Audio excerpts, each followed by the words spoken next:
ऐसे तो महाभारत का युद्ध अत्यंत ही विनाशकारी था, पर क्या हो अगर मैं आपसे पूछूं कि इन 18 दिनों में से सबसे विध्वंसकारी दिन कौन सा था, तो शायद आपका जवाब हो युद्ध का 14वां दिन, जो कि शायद सही भी है। क्योंकि पहली बात तो ये है कि इस दिन युद्ध रात को भी होता रहा था, और दूसरी बात ये है कि इस दिन अर्जुन, भीम और सात्यकी समेत सभी योद्धा अपने प्राइम में आ चुके थे, और इसी दिन अर्जुन ने अपनी प्रतिज्ञा पूरी कर अभिमन्यु की मृत्यु का बदला भी लिया था। पर सबसे ज्यादा विनाशकारी और विध्वंसक युद्ध कोई था तो वो था महारथी कर्ण और वीर घटोत्कच का युद्ध। वैसे तो इस युद्ध की वास्तविकता बहुत कम ही लोग जानते हैं, और इसी का फायदा उठाकर महारथी कर्ण को नापसंद करने वाले लोग एक रेफरेंस, जी हाँ सिर्फ एक रेफरेंस दिखाकर घटोत्कच की सुप्रीमेसी महारथी कर्ण पर दिखाने की पूरी कोशिश करते हैं। पर हम चेरी पिकिंग नहीं, हम तो पूरा रेफरेंस दिखाकर बात करने वाले लोग हैं।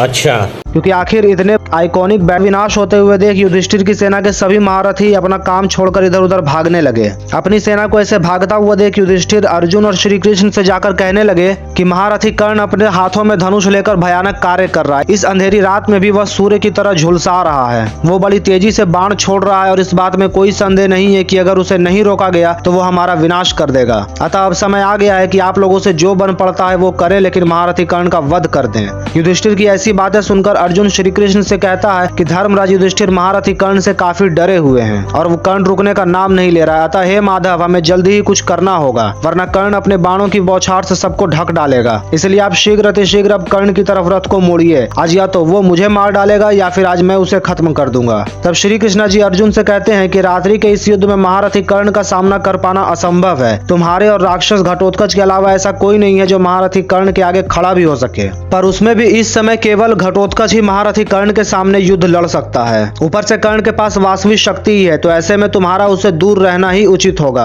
और मुझे इस बात में कोई संदेह नहीं है कि घटोत्कच महारथी कर्ण को पराजित कर देगा, क्योंकि उसके पास आसुरी शक्तियां हैं। तो बेहतर यही होगा कि घटोत्कच ही कर्ण से लड़े। अर्जुन से इतना कहने के बाद श्री कृष्ण जी घटोत्कच का आवाहन करते हैं। घटोत्कच वहां पे प्रकट होते ही अर्जुन और श्री कृष्ण को प्रणाम कर उनसे आदेश देने को बोलता है। तब श्री कृष्ण जी आदेश देते हुए कहते हैं कि कर्ण पांडव सेना को खत्म करते जा रहा है। ऐसे में तुम्हारे अतिरिक्त ऐसा कोई नहीं है जो उसे इस युद्ध में रोक सके, इसलिए तुम्हें ही ये करना चाहिए, क्योंकि तुम ही ये कर सकते हो। रात्रि के समय राक्षसों की शक्तियां कई गुना बढ़ जाती हैं, वो इनविंसिबल हो जाते हैं। तो आज रात अपनी माया और शक्तियों से तुम महारथी कर्ण का वध कर डालो। श्री कृष्ण जी के ऐसा कहने पर घटोत्कच उनकी बात मानकर कहता है कि आज मैं महारथी कर्ण से ऐसा युद्ध करूंगा जो इस सृष्टि के अंत तक याद रखी जाएगी। ऐसा कहकर घटोत्कच महारथी कर्ण की तरफ गुस्से से बढ़ता है, पर बीच में ही जटासुर के बेटे अलंबल ने उसका रास्ता काट दिया, और वो आकर घटोत्कच से उलझ गया। अब घटोत्कच और अलंबल के बीच एक रोंगटे खड़े कर देने वाला युद्ध शुरू हो जाता है। इस युद्ध में घटोत्कच अपनी तलवार से अलंबल का सर धड़ से अलग कर देता है, और उसके कटे हुए शीश को उसके बालों से पकड़कर घटोत्कच दुर्योधन से कहता है कि शीघ्र ही मैं तुम्हारे मित्र कर्ण का भी यही हाल करूंगा। ये कह के वो कर्ण की तरफ बढ़ जाता है, पर उसे क्या पता था कि वो कर्ण की तरफ नहीं बल्कि अपने काल की तरफ बढ़ रहा है। अब महारथी कर्ण और वीर घटोत्कच बिल्कुल आमने सामने थे। यहाँ पर मैं आपको पहले ही बता दूं कि जहाँ एक तरफ कर्ण श्री कृष्ण की माया से वशीभूत होकर अपनी आधी से अधिक शक्तियां भूल चुका था, तो वहीं घटोत्कच जिसका जन्म ही कर्ण से लड़ने के लिए हुआ था, क्योंकि इंद्र ने घटोत्कच को बनाया ही कर्ण के लिए था।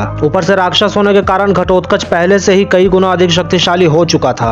मतलब यहाँ पर परिस्थिति पूरी तरह से घटोत्कच के पक्ष में थी। हाँ, तो अब आगे घटोत्कच अपनी पूरी पावर से कर्ण की तरफ आता है। उसे आते हुए देख कर्ण के चेहरे पर एक हल्की से स्माइल आती है। फिर घटोत्कच महारथी कर्ण पर टूट पड़ा, पर कर्ण बड़े ही आराम से उसके प्रहारों को काउंटर कर देता था। अब ये दोनों एक दूसरे के प्रहारों को काउंटर करने लगे। इस युद्ध में लंबे समय तक दोनों बिल्कुल एक समान नजर आ रहे थे। बाणों के चक्रवात में ऐसा कोई नहीं था जो इन्हें देख तक पा रहा हो। इनके इस युद्ध में कर्ण ने दिव्यास्त्र का आवाहन किया, जिसे देखकर घटोत्कच ने भी माया का इस्तेमाल करना शुरू कर दिया, जिससे राक्षसों की एक विशाल सेना प्रकट होती है, जो भांति भांति के दिव्यास्त्रों को धारण किए हुए थे। राक्षसों की इस विशाल सेना को देख सभी कौरव महारथियों के पसीने छूट जाते हैं। घटोत्कच ने सभी दिशाओं में अपनी माया से चट्टानों की वर्षा कर दी, और उसकी सेना ने भी सभी दिशाओं में भालाओं, गदाओं, कुल्हाड़ियों, चक्रों इत्यादि से बहुत से अस्त्रों की फेंक कर वर्षा करनी शुरू कर दी, जिससे सभी कुरु योद्धा रणभूमि छोड़कर इधर उधर भाग गए। पर एकमात्र योद्धा जो वहां पर घटोत्कच से आंखों में आंखें डालकर खड़ा था, वो थे महारथी कर्ण।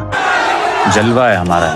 कर्ण ने अपने बाणों से घटोत्कच की माया को चुटकियों में काउंटर कर दिया, जिसे देखकर घटोत्कच बिल्कुल बौखला गया। उसने अब कर्ण पर बाणों की झड़ी लगा दी, जिसे काउंटर कर कर्ण ने उसे अपने बाणों से अंदर तक घायल कर दिया। कर्ण से पिटकर घटोत्कच ने एक महाविनाशकारी दिव्य चक्र का आवाहन किया, जो कि स्वर्णों और रत्नों से जड़ित एक बेहद ही धारदार और 1000 स्पोक्स वाला अस्त्र था, जिसका तेज उगते सूर्य के समान था। कर्ण को मार डालने की इच्छा से घटोत्कच ने उस महाविनाशक अस्त्र को कर्ण पर चला दिया, पर कर्ण ने उस दिव्य चक्र को अपने साधारण बाणों से ही काउंटर कर दिया, जिसे देखकर घटोत्कच कर्ण पर अब अपने बाणों की वर्षा कर देता है, पर कर्ण उसे भी काउंटर कर घटोत्कच के ही द्वारा फेंके हुए एक और गदा के टुकड़े टुकड़े कर देता है। तब घटोत्कच ने दोबारा से माया का इस्तेमाल करना चालू किया, पर कर्ण ने उसे भी अपने बाणों से आच्छादित कर उसके घोड़ों और सारथी को मार गिराया। उस समय घटोत्कच के शरीर पर ऐसा एक भी अंग नहीं था जहां पर उसे कर्ण ने घायल ना किया हो। उसके बाद उसने कर्ण के अस्त्रों के जवाब में अपने बाणों के चक्रवात से पूरे आकाश को भर दिया, पर उससे भी जब कर्ण पर कोई प्रभाव नहीं पड़ा, ये देखकर घटोत्कच पूरी तरह से माया से ही युद्ध करने का विचार करता है, जिसकी मदद से वो अदृश्य होकर कर्ण पर बाणों की वर्षा करने लगा। अपनी माया से उसने कई सारे रूप बनाकर कर्ण के दिव्यास्त्रों को काउंटर कर दिया। अब घटोत्कच अपनी सबसे शक्तिशाली माया का इस्तेमाल कर रहा था। कभी वो बड़ा होकर तो कभी छोटा होकर तो कभी गायब हो जाता था, तो कभी अलग अलग जगहों पर दिखने लगता। अपनी ऐसी माया का इस्तेमाल कर घटोत्कच ने कर्ण से कहा कि हे सूत पुत्र, आज तुम मुझसे बच नहीं सकते, आज मैं तुम्हारा युद्ध करने का सारा लगाव यहीं खत्म कर दूंगा। ऐसा फेंकने के बाद घटोत्कच ने कर्ण पर अब हमला कर दिया, पर दिवाली में फुसकी पटाखे की तरह घटोत्कच की माया भी कर्ण के आगे फुस हो गई। ये देख घटोत्कच ने दोबारा से अदृश्य होकर युद्ध करना चालू किया। उसने एक पर्वत का रूप ले लिया, जिससे वो भालाओं और तलवारों के साथ साथ अन्य कई सारे अस्त्रों से कर्ण पर हमला करने लगा, पर कर्ण ने एक मुस्कान के साथ इसे भी काउंटर कर दिया। जब घटोत्कच की ये माया भी काउंटर हो गई तो उसने एक बादल का रूप ले लिया और कर्ण पर वज्रपात करना शुरू कर दिया, जिसके जवाब में कर्ण ने भी वैवास्त्र से उसका काउंटर कर दिया। अपनी एक और माया को नष्ट होते हुए देख घटोत्कच ने फिर से माया का इस्तेमाल चालू किया और इस बार अपनी राक्षसों की विशाल सेना के साथ वो कर्ण पर टूट पड़ा। वो राक्षस हर ओर भरे पड़े थे। इधर घटोत्कच ने भी अंजलिका अस्त्र से कर्ण का धनुष तोड़ दिया और उसे अपने बाणों से घायल करने लगा, पर कर्ण ने तुरंत ही दूसरा धनुष उठाकर आकाश में उड़ रहे सभी राक्षसों को ऐसे खत्म किया जैसे महादेव ने त्रिपुरा नगरी को। उस समय महारथी कर्ण ने ऐसा विनाश मचाया था कि घटोत्कच के अतिरिक्त ऐसा कोई भी पांडव महारथी नहीं था जो कि कर्ण के आसपास भी आने की हिम्मत कर सके, पर घटोत्कच भी किसी भी तरह कर्ण के आसपास भी नहीं आ पा रहा था। अपने सारे प्रयासों को विफल होते हुए देख अब घटोत्कच ने परमात्मा रुद्र द्वारा निर्मित एक वज्र का आवाहन कर कर्ण को मार डालने के इरादे से उस पर बड़े ही वेग से छोड़ दिया। इधर कर्ण ने वज्र को जब अपनी ओर आते हुए देखा तो वह तुरंत ही रथ से नीचे कूद गया और उसे हवा में ही पकड़ लिया और उसे दोबारा घटोत्कच पर ही दे मारा, जिससे घटोत्कच को अपने रथ से नीचे कूदकर अपनी जान बचानी पड़ी और वो वज्र उसके रथ सारथी सबको राख में मिलाता हुआ धरती में समा गया। इसे देख सभी देवी देवता कर्ण की तारीफ करने लगे। इस अविश्वसनीय कार्य को करने के बाद कर्ण दोबारा से अपने रथ पर सवार हो जाता है और इधर घटोत्कच भी कर्ण के बाणों से घायल होने के बाद फिर से माया का इस्तेमाल करना शुरू कर देता है और कर्ण के अस्त्रों को काउंटर कर देता है, पर कर्ण ने यहाँ पर भी युद्ध कंटिन्यू रखा। घटोत्कच की सारी माया काउंटर होती जा रही थी, जिसके कारण वो काफी फ्रस्ट्रेट हो चुका था। उसने दोबारा से माया का इस्तेमाल करके कर्ण के सामने पिशाचों, राक्षसों, सिंहों, सर्पों इत्यादि के भयानक जीवों की सेना खड़ी कर दी, जो कि सभी दिशाओं को घेर कर उसे खत्म कर डालना चाहती थी, पर कर्ण ने अपने बाणों से सबको मौत की नींद सुला दिया और घटोत्कच की माया को घटोत्कच के ही सामने बिल्कुल बेअसर कर दिया। जब घटोत्कच की ये माया भी कर्ण पर असर नहीं डाल पाई, जिसे देख घटोत्कच इतना तो समझ ही गया था कि उसकी कर्ण के आगे कोई औकात नहीं है, इसलिए वो कर्ण से कहता है कि मैं तुम्हें तुम्हारी मृत्यु के करीब जल्द ही लेके जाऊंगा। ऐसा कहकर वो वहां से भाग गया। तो ये था इनका पहला युद्ध जो इनके बीच हुआ, जहाँ पे शुरुआत में दोनों बिल्कुल एक समान नजर आ रहे थे, पर घटोत्कच कर्ण के सामने किसी भी तरह से टिक नहीं पाया। कर्ण उसे बिल्कुल रौंद कर रख दिया, वो भी उसकी पूरी माया को खत्म करके। तो पहले इस युद्ध में घटोत्कच के पिटने के बाद अब दूसरे युद्ध की तरफ देखते हैं। जब घटोत्कच लौट कर आता है तब क्या होता है। तो जब घटोत्कच थोड़ी देर के बाद लौट कर आता है तब वो पूरी तरह से ट्रीट होके आता है और आते ही सभी और तबाही मचाना शुरू कर देता है। उसके तबाही के आगे द्रोणाचार्य, कृपाचार्य और अश्वत्थामा कोई भी नहीं टिक सका और वहां से सबके सब भाग खड़े हुए। पर इस बार भी सबके भागने के बावजूद एक योद्धा जो वहां पर खड़ा घटोत्कच से लोहा ले रहा था वो थे महारथी वैकर्तन कर्ण। वो बिना किसी दिक्कत के उससे युद्ध कर रहे थे, पर तभी अलायुद्ध बीच में आकर के इंटरफेयर कर देता है, जिसके कारण घटोत्कच कर्ण को छोड़कर अलायुद्ध से युद्ध करने लगता है। तो यहाँ पर हम किसी को विजेता घोषित नहीं करेंगे क्योंकि ये युद्ध बीच में ही इंटरप्ट कर दिया गया था। अब आगे घटोत्कच जब दोबारा से आता है तब क्या होता है हम वो देखते हैं। घटोत्कच ने अलायुद्ध का वध कर जोरों से गर्जना की।